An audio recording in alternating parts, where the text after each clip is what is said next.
Hello, everyone, and welcome back to the Basel Pod. I'm Sam Basel, joined alongside Michael Derosa, and it's Sunday, so we're breaking down once again our updated 2025 NCAA Tournament tiers. Michael, you just finished the ECB podcast. After another week of great college basketball, a big Saturday, I should say specifically, of college basketball. How you feeling? Less than a month away from the tournament now.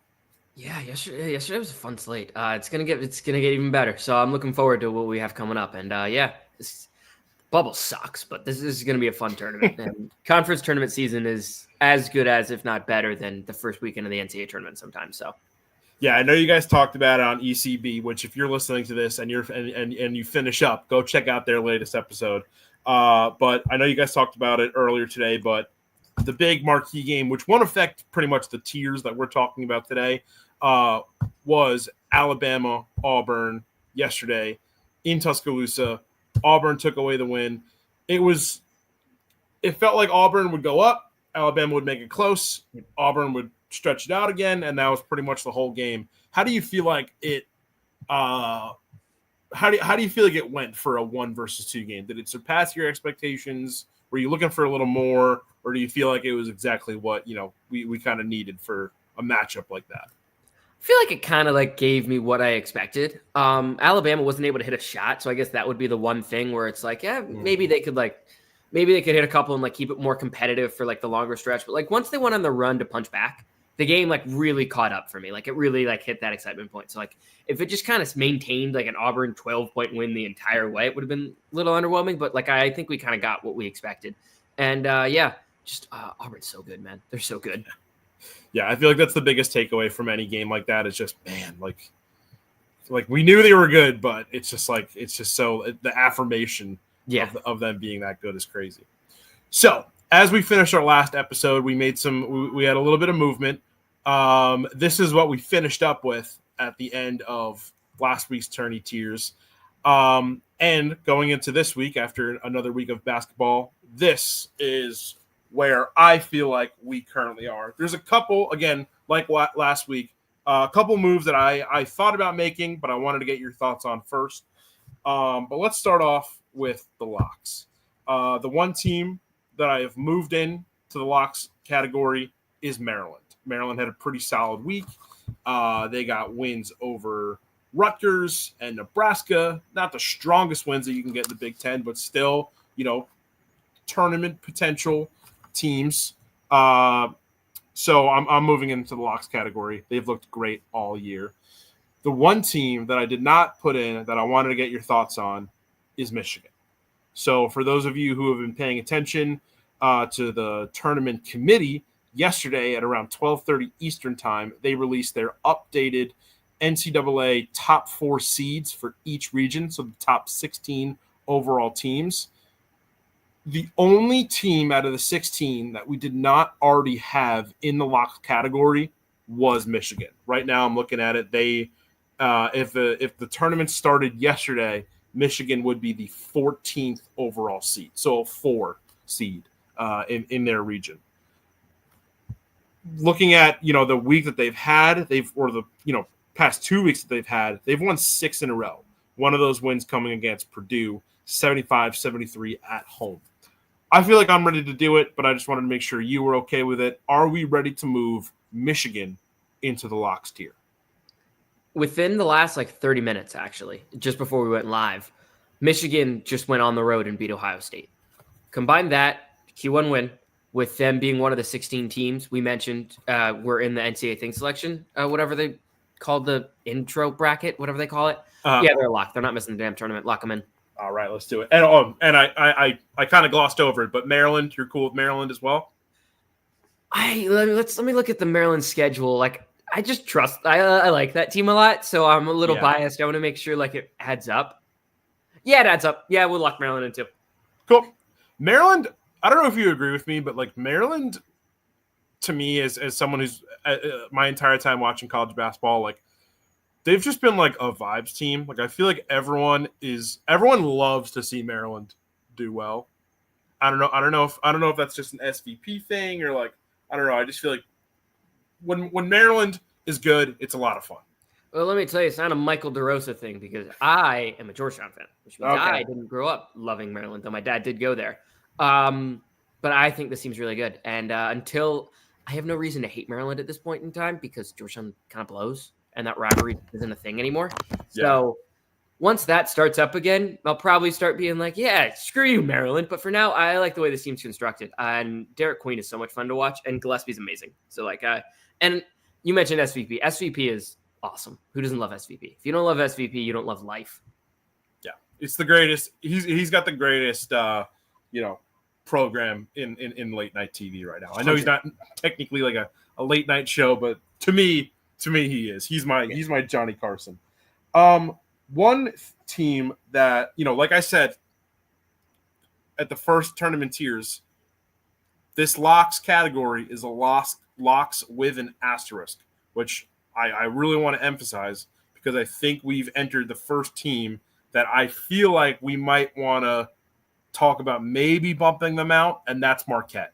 Marquette has lost 3 of their last 4. Again, all to potential tournament teams, Connecticut, St. John's, Creighton. They looked okay. They were all single-digit losses. They were all within, the biggest loss was St. John's. That was on the road by 6 points. And then they beat DePaul by 10 on Tuesday. Not great, not perfect, but I mean they corrected themselves. Are you ready to maybe say that they're not a guarantee for this year's tournament? I mean, what would they have to do to miss the tournament? Like, I feel like they'd have to lose a lot of basketball games just because their resume is already solid. Like, metrics, because of what they did early in the season, the metrics like them. They're 5-4 against Q1. They don't have any bad losses, the 2 Q2s, but like that's nothing. 19th in wins above the bracket bubble, whatever it is. Still above 500 on the road. I still don't think I can put them outside of the locks category. Yeah. Do they look worse than they did earlier in the season? Absolutely. Are they playing much worse? 100%. But just based on what they've done, I mean, hell, are they even playing like one of the 36 best teams in the country right now? No, they're not. But just based on what they've done in the preseason or the early season when they were at their best, yeah, I still think they're a lock. If they lose to Seton Hall Tuesday, we're talking. But I don't know. I just think if they do what they're supposed to do, win the games that they really, really should, which is Seton Hall comes to town, you win that game, you win the Providence game, and then you get even one of at Georgetown, which shouldn't be hard, especially if Sorber's out for a long time, Connecticut, Villanova, they'll be more than fine. So I still think they're in the locks category, frankly. Yeah, okay. I agree with that. I mean, the only game that I really feel like could totally screw them down the road is their next game on Tuesday against Seton Hall. They're not losing to no damn Seton Hall. Seton Hall, you say that, but they got a pretty big win yesterday. But I agree, though. It's going to be a long shot for Marquette to really fumble the bag in this final stretch here. So I'm comfortable leaving them there as well. So just to recap, locks, all the teams that were already in there, they have stayed. Maryland's joining the fray, and then Michigan is moving up as well. Moving into the fairly comfortable category, there were more teams that I wanted to move down than I wanted to move up. And the team that I even considered moving up is I barely want to, but I'm more thinking about it. First, teams that are moving down, Georgia. I feel like they're kind of struggling in the SEC right now. They have dropped games to Mississippi State, Texas A&M, Missouri. They got blown out by Alabama, and they decidedly beat a LSU team that is pretty much irrelevant in the major national field this year. So thoughts on moving the Bulldogs down? Yeah, they're as bubbly as bubble gets. And, I mean, since January 15th, the only teams they've beaten are LSU at home and South Carolina at home. They've lost every other big game. It made sense to have them been fairly comfortable for as long as we did. But now they haven't done anything except lose. So, yeah, they're as bubbly as bubble gets. And before we continue on with this category, are you okay? Do you feel like it makes sense for the fairly comfortable category at this point? Because based on what I have in my notes, what I want to do right now, the fairly comfortable category is shrinking by at least one. So do you feel like it makes sense for this time of year for, a lot of teams that are, that have a shot to kind of those shots to be up in the air a little bit. Yeah, absolutely. There are a couple teams in the fairly comfortable tier I'm looking at, frankly, and it's like I think we move them down. Yeah. Before we get into the teams that you want, let me get into the last team that I want to take down here, and that is Oklahoma. Oklahoma had again, also tough week. 4 losses in a row, 5 of their last 6. Again, losses. It's so hard because they lost to Auburn, they lost to Tennessee, and they also lost to LSU. Again, a team that I just, they're not really in the tournament picture this year. And I would have loved for those Auburn and Tennessee losses to be a bit closer, but they were both by 18 points. So that's not even something you could be like, oh, we gave them a game, because you really didn't. So Oklahoma I have moving down to the bubble, if that makes sense for you. Yeah, they just lost to LSU at home. That's kind of like the SEC's. That's one of the worst teams in the SEC, and they couldn't beat them. Yeah, bump them down. 100% agreed. All right, that's all I have for comfy teams moving down to the bubble. Do you feel like there's anybody from the bubble that should move up, or from the fairly comfy category that should move down?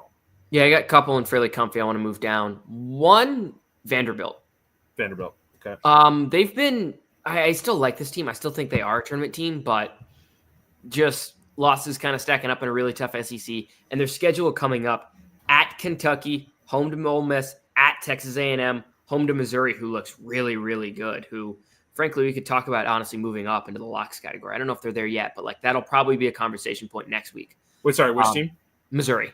Oh, Missouri's currently in the fairly comfy category. Yeah, they're getting closer to the locks category. Maybe in a week they'll be there, but they're not there yet. But they're getting real close. But those are some really tough games for Vanderbilt. They're going to have to win some of them. I think they're kind of getting close to the bubble, and it annoys me because I really like that team. But yeah, I think they're pretty bubbly at this point. And the other would be, despite them getting a win that they desperately needed yesterday, Texas is in jeopardy moving down for me too. They lost 3 of their last 4 of their last 6 wins being at LSU, good win. And then they got the Kentucky win yesterday against shorthanded Kentucky, but that's not going to matter. I think Texas is also very bubbly at this point. Yeah. Missouri, I wanted to highlight. I almost considered putting them in the locks category. They are the top of the fairly comfy category for me right now, because I think they might be one of the only teams out of the locks category that is both as of today, in the top 20 KenPom and the top 20 net. So next week, I would totally be comfortable moving them up. Texas, like you said, got the win against Kentucky, but they lost 3 games in a row before that. So it's so tough. How much does a big win in conference balance out a really poor stretch? Yeah. So just to recap, Vanderbilt down to the bubble. Missouri floating in the locks category. Texas down to the bubble. Yeah, I think that covers it. Yeah, I think that's everything that I was thinking. All right. UConn. I just want to talk about them for a second. How much does this loss to Seton Hall hurt them? Because I feel like it's one of those things where they're not going to have a lot of bad losses for the rest of the season, but how many more losses cause us to take into account, cause those losses in conference play, specifically in the Maui Invitational? How much does that kind of reopen those wounds and make you kind of reconsider those losses, if that makes sense? Yeah. This was a really bad showing again. The way they lost was just because they made some dumb mistakes that, the Colorado loss is as bad as any Big East team. Nah, that's a little egregious, but the Colorado loss is really bad. That team is horrible. They are horrible. They just got their first conference win yesterday. Their first. They're horrible. That's a quite embarrassing loss in my mind for UConn, and they're not a good defensive team. So yeah, it makes you reconsider a bit and look back, and it's okay. Still they belong in the fairly comfortable tier. That's where they are, but they lose that game at home to Villanova, of which I really don't think they do. I think they kind of kill Villanova. But if they lose that game, it's they're getting they're you know how we mentioned Missouri is floating with the locks? UConn's like not there yet, but they're like low key flirting with the bubble. Yeah, I see that. Because I mean, and I know for some of you who are watching or listening, this might sound really silly for me to say. How much does a loss to Seton Hall make you reconsider losses that happened 4 or 5 months ago? But I mean, I think it just comes with, once you enter conference play, to a certain extent, you're able to kind of bury those if you have good performances, because that's showing the committee, the AP voters, the coaches poll voters that you've learned, you've grown, and you've changed. Instead, those wounds are reopening because we're seeing maybe they haven't. Maybe those same struggles that had them go 0-3 in Maui are the same struggles that had them lose in overtime to Seton Hall. So that's kind of just it's always so. I know there's a lot of people that find it frustrating when people like to weigh a loss in February more than a loss in November and vice versa. Like it's all the same season. It should all count the same, but it really doesn't. It really it affects your quality of your team in different ways. Absolutely. Bubble. Not a lot of movement in the bubble except for teams coming from the fairly comfortable category into the bubble that we've already addressed. And I really did not find any long shots that had a good enough week for me to throw them in the bubble conversation. Anybody here that you feel like is on the cusp of possibly moving into the fairly comfy category or is on the cusp of falling even further? Yeah, Boise. I don't know. I don't think that, and I love that team entering the season. I don't think they're a tournament team. I just don't. I think they at least got to drop down to the long shots. And SMU still doesn't. With the loss to Wake, they were without two guys, Boopy Miller, and I don't remember who else missed that game. There was someone else that missed, but 11 to Wake at home, they have to win the Clemson game or else they're not a tournament team. And I don't think they're going to win the Clemson game. So I would also bump them down to I'd consider. I don't know if I would officially, but I'd consider bumping them down to a long shot. Yeah. Boise State. They've won 4 of their last 5, but they lost yesterday to San Diego State on the road, 64-47. That's a considerable 47. loss. 47. That's crazy. Like losing by 17 is not as bad as losing by 17 and only putting up 47 points. Yeah. Right? Yeah. They got a game against New Mexico this week on Wednesday. They're hosting. So tough. You want to get I feel like if you're back to the wall, you kind of want to be on the road so you can get that kind of punch in the mouth win. Mm-hmm. But they got to take what they can get at this point. So, I think they got to win 2 of their next 3 if they want to be even close to the tournament. Those next 3 are, you mentioned, home to New Mexico. That's at Nevada. That'll be a fringe Q1 win. Then home to Utah State. Yeah. I think they have to win 2, maybe win out. I mean, I think you have to win against Nevada, right? Yeah. Like Nevada's not even in the discussion, and like as you can see, Utah State is in fairly comfy. New Mexico is in fairly comfy. So I mean, the Nevada one is non-negotiable. Yeah. Anybody else in this bubble area that you like or maybe you don't like? VCU for me, I mean, I think is really tough because again, It's like I don't want to like let my A10 bias get into it because it is a league that I watch a lot, but I also, I might look at them more than like the national picture. So I don't want my view to be skewed, but they've won 4 in a row. They beat Dayton by 5 on the road. I almost feel like they might be pushing the fairly comfortable category, but again, it's super tough because I don't think they have a lot of great, opportunities left. Except for George Mason at home on the 22nd. So only 1 Q1 win, and they have a Q4 loss. Don't lose to Seton Hall on a neutral if you want to make the tournament. Yeah. That's like, I don't know. They lost to Seton Hall. Jesus. Yeah. Like, are they better than SMU? Without a fucking doubt. SMU stinks. Are they better than UNC? Yes. Are they better than even some of the teams in? Do I trust them more than Ohio State? Yes, I do. But at the same time, it's hard to get resume wins that I don't know. I think they're I guess I don't know. I really don't know where to put them. If they went out, I guess they should be a tournament team, but I don't know.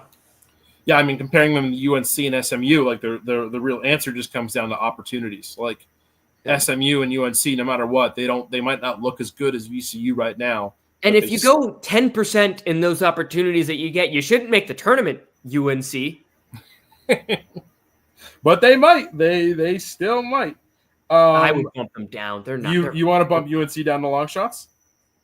I mean, let me make sure like it makes sense from a resume perspective, but just watching them play, like they just really don't do it for me. They're not good. 1-10 in Q1 games, Q3 loss, and their upcoming schedule.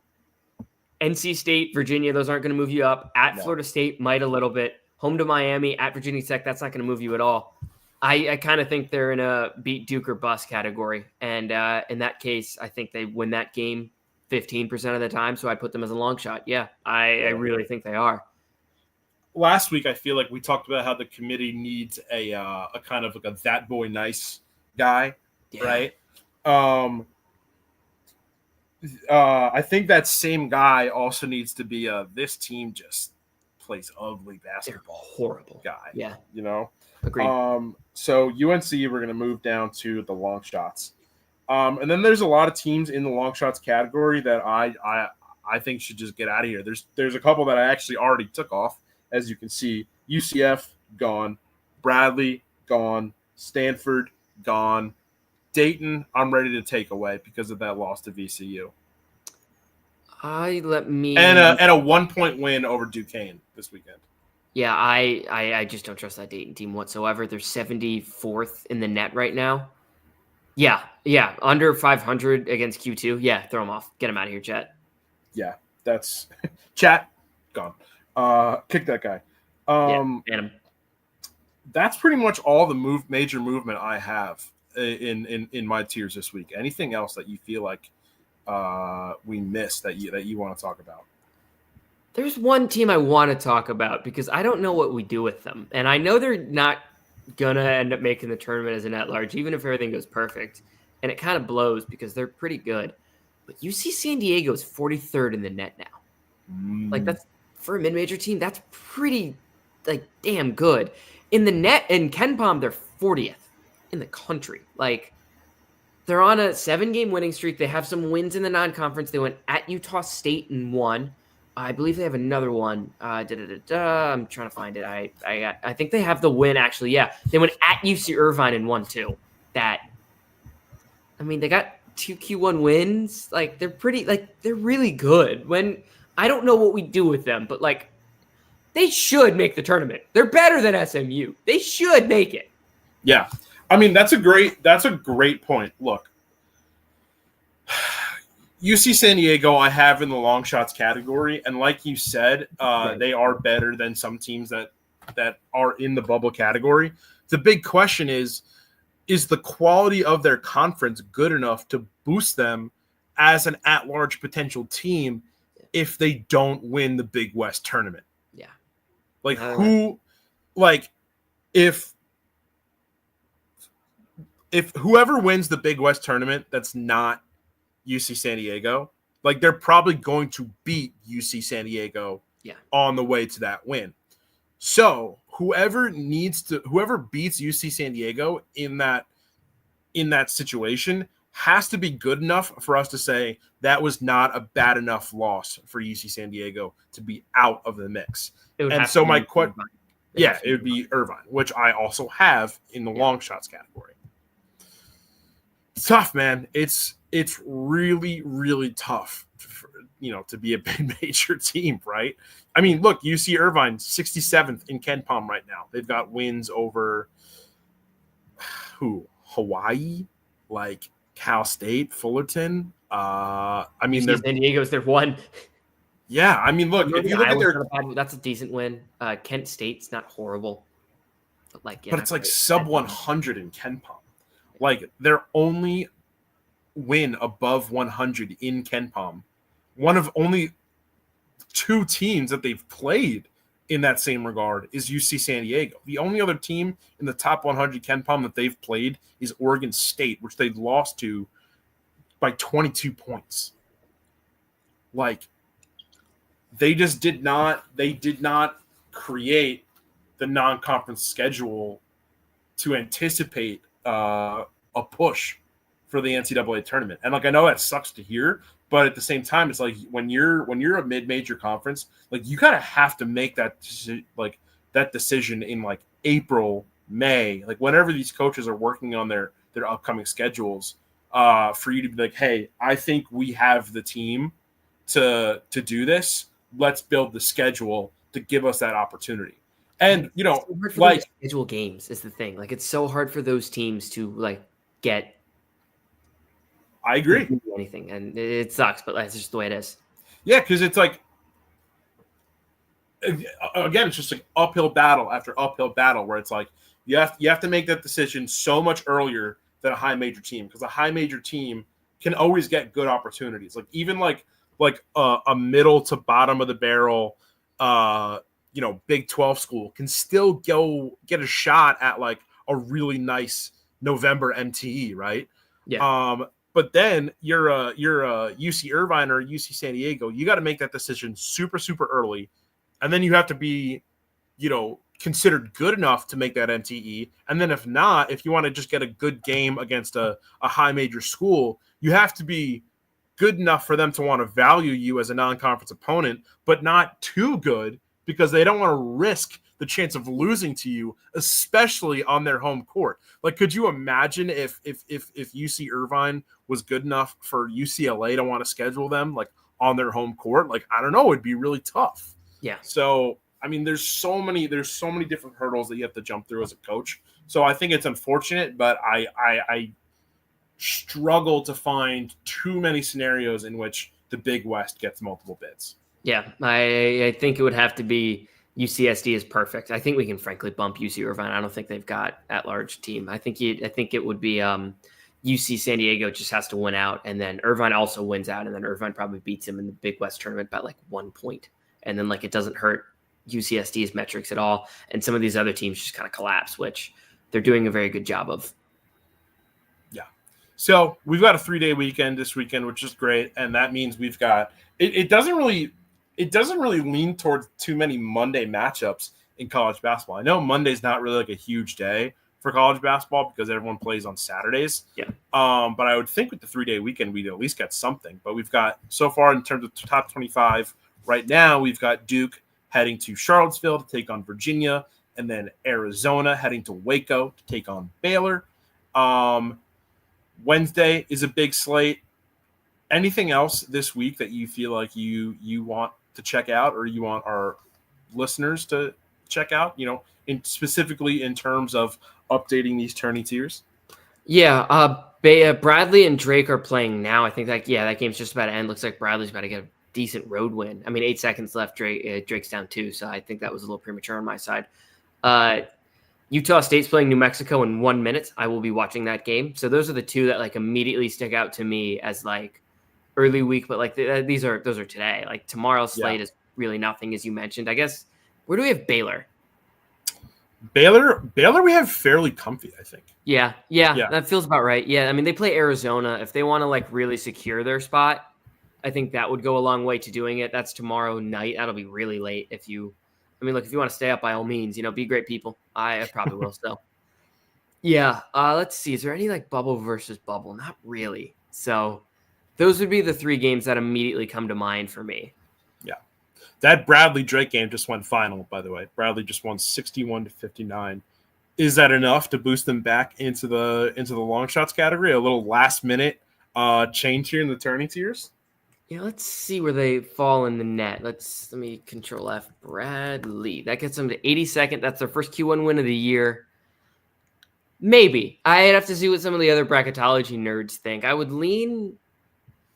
It'd be fun to put them in there. So, like, why not? Just throw them in there. I don't know. Follow-up question. Does that take Drake off? Because Drake, I don't know if you can see, but Drake's sitting right there below Dayton in the long shots category.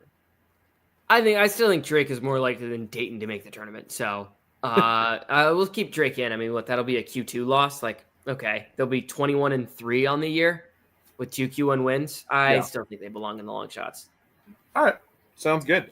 So Drake stays alive to finish off this week's tourney tiers with just a 2-point loss to Bradley. Derosa, we got another big week of hoops on the way. Where can we find you talking about everything in your world of college basketball? Yeah, you mentioned at the top the Everything College Basketball podcast, just had Sean Miller on. That was a very interesting interview. Road to the Garden, Twitter, MD the Dream. I came up with that playing 2K. I believe I said that last week, so I'm going to say it again because 2K 2 times 2, that'd be X, but like K's kind of look like X's. That didn't make any sense. You got something going there. I like it. I like it. We'll see if I could like come up with something more creative next time. Probably not. It's just going to be that again. Yeah, I mean, just living life, Love it.